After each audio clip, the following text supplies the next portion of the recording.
میں ایک بند عاصی ہوں، خطا کار ہوں مولا۔ وعن اسماء بنت ابی بکر انها كانت اذا اتيت بثريد امرت به فغطي حتى تذهب فورة دخانه، او تقول اني سمعت رسول الله صلى الله عليه وسلم يقول هو اعظم للبرکۃ، رواہما الدارمی۔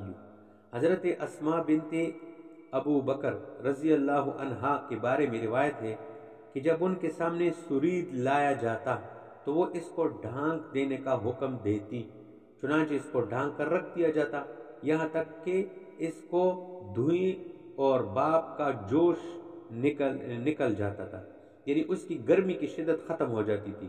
اس کے بعد وہ اس کو کھاتی تھی اور فرماتی تھی کہ میں نے نبی کریم صلی اللہ علیہ وسلم کو یہ فرماتے ہوئے سنا کہ کھانے میں سے گرمی کا نکل جانا برکت میں زیادتی کا موجب ہے۔ ان دونوں روایتوں کو دارمینی نقل کیا ہے۔ اچھا، یہ فورت دخانی یعنی جو بڑاس اور بھاپ گرمی کی وجہ سے اٹھتا ہے اس کو ٹھنڈا کرنے کے لیے اوپر ڈھکنا رکھتی تھی تاکہ کھانا جو ہے کچھ ٹھنڈا ہو جائے اور پھر کھایا جائے، کیونکہ زیادہ گرم کھانے سے منہ بھی جلتا ہے اور آنتوں کے لیے بھی مضر ہے۔ کچھ انتظار کر کے ہانڈی کو دم دے کر کھانا مفید اور لذیذ ہے اور اس میں برکت آ جاتی ہے۔ جامع صغیر میں لکھا ہے نا کہ ابردوا بالطعام فإن الحار لا برکت فیہ، تو کھانا کچھ ٹھنڈا کر کے کھانا چاہیے۔